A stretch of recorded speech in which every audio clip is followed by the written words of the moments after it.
Bom, promotora Gabriela Mansur, um abraço, um prazer em conversar com a senhora. É uma das pessoas que mais defendem as mulheres no Brasil. E precisa. Né? Porque Como o Brasil vai, é um dos Datena? Um prazer países... estar aqui com você mais uma vez. O prazer é totalmente meu pela sua coragem, pela sua capacidade, pela sua vontade de fazer valer a lei, principalmente num país injusto, para todos nós, mas principalmente para as mulheres que sofrem, apanham caladas, morrem e daí por diante. Né? Quando nós temos um caso como esse do Anthony, o Brasil inteiro se reúne e volta a falar. Aí tem psicólogos, tem gente entendida de agressões e tal, aparece todo mundo. Depois o caso é esquecido e a situação das mulheres é esquecida também por grande parte de quem se aproveita de notícias pontuais. A senhora não. A senhora vem defendendo a mulher desde sempre, pelo que eu saiba. E continua defendendo a mulher desde sempre. Mas um caso como esse, pontual ou não, é importante para levantar a questão das agressões que terminam normalmente muito mal, terminam em morte, e às vezes não só da pessoa agredida, mas filhos, família e daí por diante. Então, a gente começa com isso, doutora. Sim. Bom, Datena, esses casos de grande repercussão, eles são importantes exatamente para levantar o problema, mostrar para a sociedade a gravidade, não só das consequências desses crimes cometidos para as mulheres, como também para as pessoas que cometem.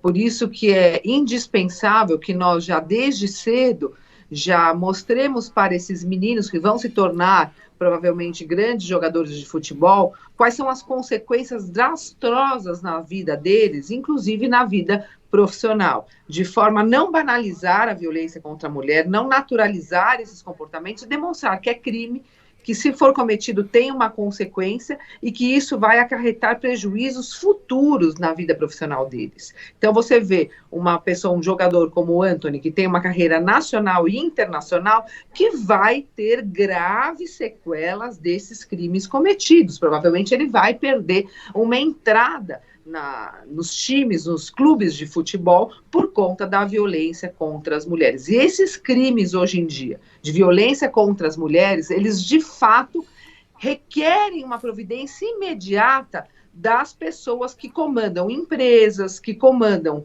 clubes de futebol, que comandam instituições públicas ou privadas. Ontem nós tivemos a assinatura de um decreto com um parecer da AGU para demissão imediata de homens que trabalhem nessas entidades públicas e que cometem qualquer tipo de assédio sexual. Portanto, esses crimes, infelizmente, ocorrem. Nós somos extremamente solidárias às vítimas e aos familiares por conta dos prejuízos, dos danos causados às mulheres, até a dor física, a dor emocional, os prejuízos financeiros, mas também nós temos que dar, e aí eu te cumprimento mais uma vez por dar repercussão a esses casos, para que a sociedade de fato enxergue a questão da violência contra a mulher como crime grave que deve ser evitado, prevenido e, se cometido, deve ser punido com a devida proporcionalidade da gravidade dos fatos. Olha, eu não tenho nenhum compromisso em não voltar atrás num comentário que eu julgo errado. Por exemplo, eu parabenizei a CBF por desconvocar o cara. Mas depois eu fiquei pensando bem, a CBF não devia nem ter convocado o cidadão. Nem passado pela cabeça da CBF em convocar o cara, que é suspeito de crimes gravíssimos. Mas eu acho que não havia aquela época. Inglaterra. Eu acho que não havia, não, já havia, sim. Uma denúncia já havia, formal. Sim. Então sim. Não, e esse é um protocolo que deve ser estabelecido nas empresas, nos clubes de futebol, por conta da inspiração que esses atletas trazem para a maioria dos meninos e jovens brasileiros que querem ser jogadores de futebol. Então, eles têm que dar o exemplo e não ser um desfavor para a sociedade ao cometerem crimes de violência contra a mulher. E a repercussão desses crimes é grande. Eu cheguei a ter contato com algumas das provas, de algumas das questões que foram ditas pela vítima, e existe, sem fazer um pré-julgamento, mas existem provas contundentes e provas que fundamentam uma denúncia do Ministério Público e lá na frente, possivelmente, uma sentença condenatório. Então, esses clubes, essas empresas, as entidades públicas e até programas de televisão, nós tivemos aí muitas coisas de outras emissoras que a violência ocorreu ao vivo, que devem ter um protocolo antes da contratação ou da admissão ou da possibilidade desses homens que cometeram crimes graves contra as mulheres fazerem parte desses clubes, dessas empresas, desses programas. Por quê? Porque são comportamentos que se repetem. Não é um crime patrimonial. Ele não faz do modo de vida o crime para a sua subsistência. É um crime comportamental, que só vai mudar se ele tiver alguma consequência por conta desses atos cometidos. Provavelmente ele já cometeu antes, foi desculpado, ou a mulher foi silenciada, ou foi naturalizado, ou não tinha prova, então não teve uma condenação. Porém, ele provavelmente deve ter cometido esses atos de violência anteriormente. Olha, e tem desse caso aí a questão de 2 pesos e 2 medidas. A CBF não convocou o Paquetá, que aliás joga e está jogando mais que o Antony, é um excelente jogador, mas que se envolveu em esquema de apostas, ao que parece, segundo a justiça inglesa. Apostas ilegais. Tá? Não tem nem cabimento um jogador apostar em resultado de time de futebol, não tem lógica isso. Tá? Aqui no Brasil falou-se disso, mas ninguém fala mais, como sempre. Né? Eu não vou nem repetir por quê, porque imprensa é livre até a página 12, velho. Não acredite em imprensa livre porque não tem. E olha que eu sou um dos caras mais bocudos que existem no rádio e na televisão. Mas a partir do momento que você vai ficando velho, você começa a pensar um pouco mais. Então, mas acredita em mim, viu? Acredita em mim. Não tem imprensa livre. Tiveram os casos de apostas aqui no Brasil, depois todo mundo calou a boca, gozado, né? Estranho, né? E os sites de aposta continuam aí, patrocinando tudo. Eu não me invento mais nisso, porque já me enchi o saco, muito bem o saco, por causa disso. Eu não falei que ia cair a doutora Gabriela? Eu não falei. Não, põe no ar, depois a gente liga de novo. Pra quê? Botar no ar para ligar de novo. Põe pelo... tá aí, a doutora Gabriela tá aí. Deve ter sido alguma chamada. Mas o Paquetá, que ia ser contratado por uma cifra bilionária, pelo City, que é dizem o maior time do mundo, pelo Guardiola, não foi contratado por causa do esquema de apostas. Não veio para a seleção brasileira e ele está sendo ainda investigado, não sei se foi formalmente acusado. Não veio para a seleção por causa de esquema de apostas. E o outro que já tinha o caso de agressão a essa menina veio. Então são 2 pesos e 2 medidas. Não era nem para ter sido convocado. Se não convoca o Paquetá por causa de aposta, por que convoca um cara que é suspeito de agredir a mulher com fortes dados, sem querer prejulgar, como a senhora falou, de um conjunto probatório que pode levá-lo a uma condenação. Ou aqui, ou em Manchester, que ele está sendo investigado também pela justiça inglesa. Agora, tem um negócio que pessoas como a senhora ajudam demais, mas muito, muito. Tem outro jogador que é da seleção espanhola, chamado Santi Mina. Ele foi demitido do time dele porque ele foi apenado com 4 anos por agressão sexual. Então, ele foi demitido do time dele. E, de repente, é considerado um ótimo jogador que jogou na seleção espanhola. Saiu de lá por causa disso também. E agora, clubes que tentam contratá-lo, as torcidas vão lá e não querem. Ele está para ser contratado pelo Sampdoria, do futebol italiano, e, de repente, o cara está livre, porque aqui como lá nós temos falha, né? O cara está livre, só que a sociedade já o julgou pelo crime que ele cometeu com base numa pena transitada em julgado. Se ele está preso ou não, é porque tem dispositivo legal para isso. Mas quando ele vai para um time, a torcida vai lá, não quero, esse cara eu não quero.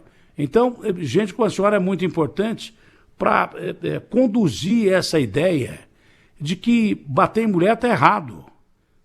Matar, sim. Então, nem agora, se fala. Agora bater em mulher não é um crime menor. Bater em mulher não é um crime menor. É um crime que mata a alma da mulher. Tem mulheres que há 20 anos vivem... E não é só bater, não. né, uma relação de opressão já é o suficiente, porque a agressão psicológica, ela mata a alma. A física machuca o corpo e pode levar à morte, mas a agressão psicológica mata a alma. Quantas vezes eu ouvi depoimento de mulheres, estou casado há 20 anos e apanho há 20 anos do meu marido, mas eu não quero deixá-lo, porque um dia ele vai mudar, não muda. Então é importante que a senhora difunda essas ideias. Obrigada. Queria colocar duas coisas aqui, Datena, que você falou que são extremamente importantes. A primeira é, em relação ao Paquetá, do crime que ele está sendo acusado de apostas ilegais, etc., e o outro jogador que estava sendo acusado tinha uma possibilidade de ser acusado por violência contra a mulher e foi contratado. O que acontece? Inversão de valores. Os crimes patrimoniais parece que são mais importantes do que o crime contra a dignidade, a integridade física, psicológica e até a vida de uma mulher. Nós temos aqui no nosso Código Penal, vamos dar um exemplo, 2 crimes. Um crime de furto, o furto de um celular, um furto de um carro, e um crime de uma agressão física contra a mulher. Por exemplo, um soco que quebra o nariz de uma mulher, como alguns casos que eu pego diariamente. Então, nós temos o quê? Na pena do crime de lesão corporal contra a mulher, a pena mínima é de 6 meses. Já no crime de furto, furtar um celular, a pena mínima é de 1 ano. Então, nós temos uma total distorção e inversão de valores em que a vida das mulheres vale menos do que a vida, do que um patrimônio, isso até pela Constituição Federal. Então, nós temos uma defasagem na legislação na proteção das mulheres. E isso traz também uma falta de importância perante a sociedade de quem comete esse tipo de crime. É como se os crimes patrimoniais fossem mais importantes do que os crimes contra as mulheres. Esse é o primeiro ponto em relação ao Paquetá. E o segundo ponto é, houve o cometimento de um crime por uma figura do futebol ou por uma figura importante perante a sociedade, pode ser um político, um empresário, porém o futebol tem uma maior repercussão no Brasil.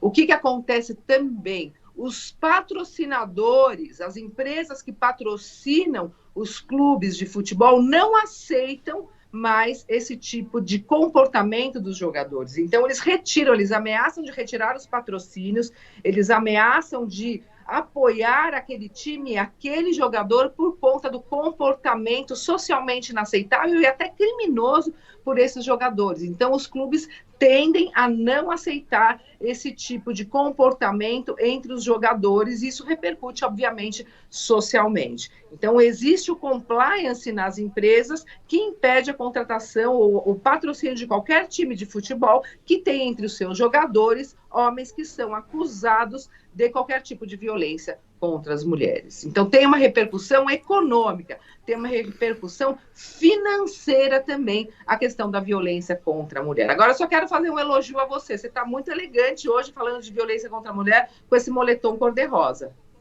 Ah, foi sem querer. Esse aqui é um neto que me deu e como eu pulei da cama rapidamente, foi o primeiro moletom que eu peguei. Como é de um irmão meu, do neto, eu botei esse moletom cor-de-rosa que o neto, de vez em quando, usa para apresentar o seu programa. Ele é muito mais jovem que eu, é 10 anos mais jovem que eu, mas sinceramente eu estou parecendo aquele sorvete que eu acho que nem tem mais, chamava Spumoni da minha época, que aliás era muito bom. Eu estou parecendo um sorvetão daquele lá, com esse cabelo branco aqui, esse moletom. Mas muito obrigado, a senhora. Está muito elegante. Está muito elegante, está aí um grande representante dos homens apoiando as mulheres. Não, e os caras de repente acham que eu uso aquele terno preto, eu uso o terno preto primeiro, porque faz 8 anos que eu não troco de terno da Band. Não que a Band não queira, é porque eu não preciso. Eu não gosto de terno, eu não uso terno. Só uso terno na televisão, eu uso roupa normal. Só uso terno na TV, porque é quase que uma convenção usar terno na TV. Mas eu tenho os mesmos ternos há mais ou menos 8 anos. Eu só troco, às vezes, com um marrom, para não ficar só com preto. Aí o cara me vê de cor-de-rosa, pode até estranhar, mas obrigado por a senhora ter achado legal. Talvez eu vá até apresentar o programa hoje à tarde, ou dia desses, com uma roupa mais ou menos parecida com essa aqui, que eu também então gostei, ficar muito mais à vontade. Você fica muito mais à vontade, aquele terno, mais gravata. Jovem, inclusive, eu achei que ficou legal. Obrigado, senhora. Já ganhei o dia. Doutora, a gente está falando de leis, mas eu ouvi aqui que as leis de defesa da mulher, por exemplo, parece que a ONU considera a Lei Maria da Penha como a segunda melhor lei que existe no mundo de proteção à mulher. Já ouvi isso de alguém aqui. E que o feminicídio, que aumenta a pena para quem comete assassinatos contra mulheres que têm pena maiores, também colabora de uma certa forma. Agora, eu acho que precisa pensar na progressão de pena. Eu não sei, eu sou bem radical, viu? A senhora tem uma ideia, como promotora, deve ter uma ideia mais libertária sobre isso, mas eu nem quero falar de novo do caso do Champinha, porque a senhora foi uma das defensoras daquela época, estão deturpando as palavras que a gente usa. As pessoas usam determinadas ideias que a gente passa no nosso programa, que são deturpadas. Eu disse que nós temos no Código Penal dispositivo para manter fora da sociedade, mas não é por causa do Champinha, isso vale para qualquer um. Pessoas que não podem conviver com a sociedade, se forem examinadas criminologicamente por psiquiatras forenses, à medida que tiverem, por esse ou por aquele fator, condição de progressão de pena, se o psiquiatra forense analisar que ele não está curado, que ele não pode voltar à sociedade, que é um criminoso quanto mais, não é só criminoso sexual, não, vale para todo mundo. O Champinha matou o Felipe Café com um tiro na cabeça, ele não abusou dele sexualmente, mas da menina ele fez barbaridades com a menina. Eu citei o caso do Champinha porque é um caso clássico que a senhora participou ativamente e que só fez usar um dispositivo legal que nós temos num Código Penal de quase 100 anos. Se a pessoa não tiver em condição de conviver com a sociedade, ela tem que ficar detida numa clínica, no manicômio judiciário. Eu acho que crimes contra a mulher, se você não desse progressão de pena, isso ia diminuir muito. Como em muitos crimes hediondos que tem por aí, como era antigamente. Datena, mas isso vai contra os princípios humanitários. Eu posso até analisar isso, mas eu não acho que é humanitário matar a mulher, eu não acho que é humanitário você matar alguém, esquartejar, eu não acho que é humanitário você jogar uma criancinha da janela, a própria filha, com a ajuda de outra pessoa e continuar na rua. Eu não vejo humanidade em nada disso. Tem pessoas que são tratadas como humanas, mas que são humanos diferenciados e maus ou que têm problemas mentais sérios e que não podem conviver em sociedade. Não dá para essas pessoas conviverem em sociedade. E se assim for determinado, depois de exames criminológicos muito bem feitos, que assim seja procedido. Soltaram um cara que matou o pai, ele ficou 4 anos em uma clínica e tinha todos os sinais de esquizofrenia, era esquizofrênico, matou o pai, parricida. O que ele fez? Matou a namorada do mesmo jeito que matou o pai. Então a gente tem que ter muito cuidado nesse aspecto.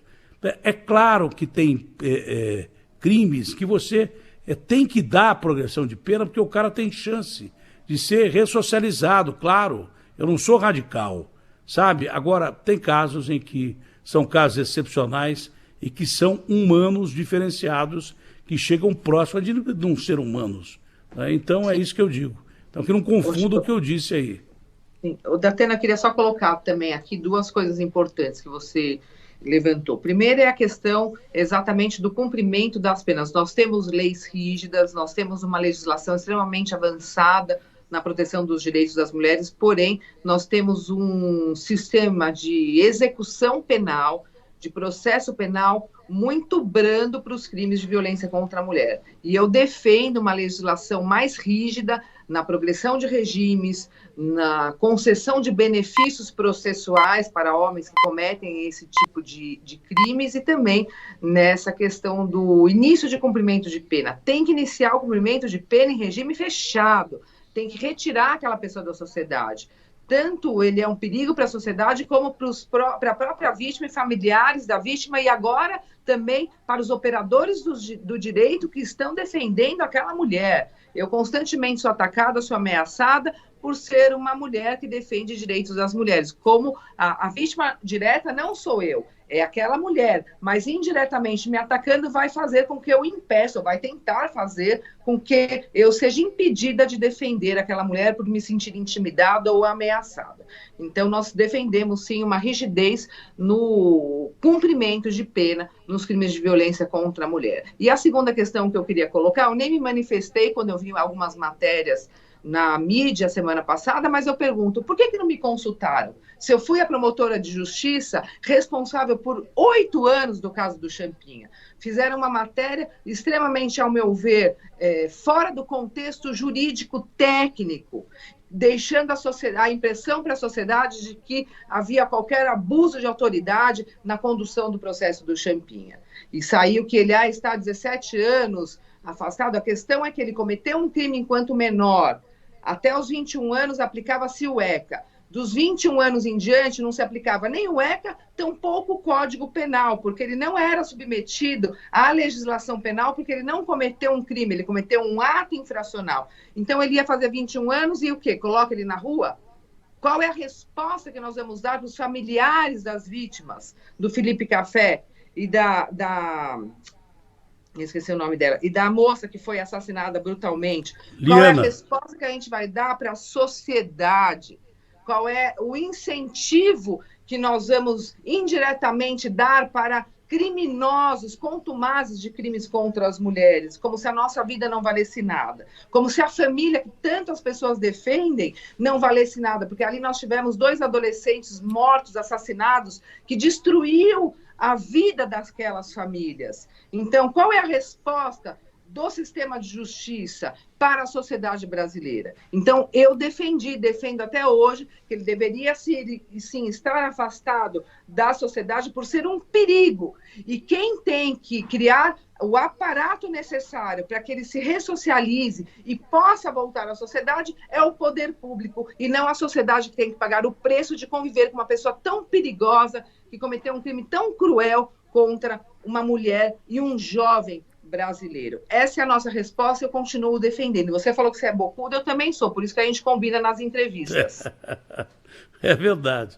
Agora, para encerrar, a importância de entidades como a que a senhora está à frente, para despertar na própria imprensa, né, o desejo de a gente continuar essa defesa das mulheres num país que ainda é muito machista e que é muito desigual em todos os sentidos. Não é só em questão de leis de defesa contra crimes, não. Em todos os sentidos, o país é injusto para com as nossas mulheres. Sim, é muito injusto.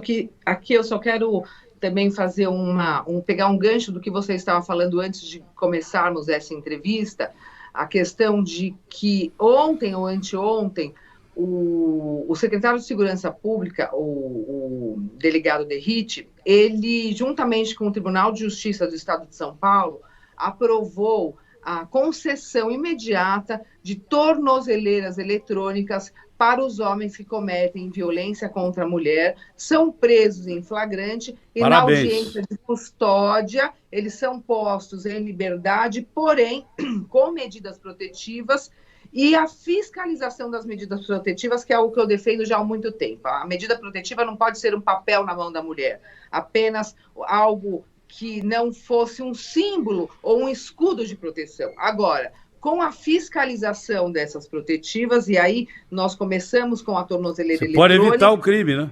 Evitar pode que evitar ele o crime. Continue nessa intenção. Olha, uma grande parte das mulheres, Então, isso é muito importante. Eu quero parabenizar aqui o Tribunal de Justiça do Estado de São Paulo e também o governo estadual por ter tomado essa iniciativa, já dizendo que nós estamos tentando implementar isso já ao longo de uns 8 anos. Então, assim, que bom que agora nós teremos essa implementação desse mecanismo de proteção à mulher nas audiências de custódia, para a fiscalização das medidas protetivas. E só por fim, Datena, para não parecer injusto, eu queria só fazer uma correção. Eu agradeço você me nominar como promotora, fazer uma ressalva a toda a minha atuação de mais de 20 anos no Ministério Público, mas atualmente eu não sou mais promotora. Eu sou ex-promotora. Estava aqui, eu já ia. É por isso que eu coloquei a última questão. De defesa dos direitos das mulheres, e sempre à disposição da sociedade. É por isso que eu coloquei essa questão, porque foi colocado aqui como promotora, que a senhora marcou tanto como promotora, que na pauta aqui veio como promotora, e eu li o que estava escrito aqui. Mas, na realidade, a senhora já deixou o cargo de promotora e está num cargo tão importante quanto, está defendendo as mulheres, levantando as bandeiras das mulheres. Não, João, o João está dizendo que é erro dele. Não, João, não é erro seu, não. O erro aqui, é coletivo. Não, o erro aqui é coletivo. O erro é coletivo. Eu até fui convidada da Atena recentemente para ser secretária municipal na defesa dos direitos das mulheres, porém eu entendo que agora o meu caminho é na esfera privada, como advogada, para eu poder ter mais liberdade para conversar com uma pessoa como você, por exemplo, que traz e dá esse espaço para nós, para defender individualmente as mulheres e colaborar aqui com a justiça brasileira, porém ao lado das vítimas. Então, agradeço. Ele faz muito bem. Mais uma vez e me coloco sempre à disposição da Band e também à sua disposição para nós debatermos esse assunto tão importante para todas nós mulheres brasileiras. E onde a senhora estiver, a senhora vai defender essa e outras bandeiras legais de uma maneira como poucos fazem, né? Eu acredito muito na senhora e por isso sempre a senhora terá espaço aqui a qualquer momento representando as mulheres, representando as causas das mulheres no Brasil. É um prazer falar com a senhora, um ótimo feriado para a senhora, que Deus lhe dê muita saúde e proteção, tá bom? Foi um prazer, Amém. Doutora. Muito obrigada, igualmente para você e para toda a sua equipe. Fica com Deus.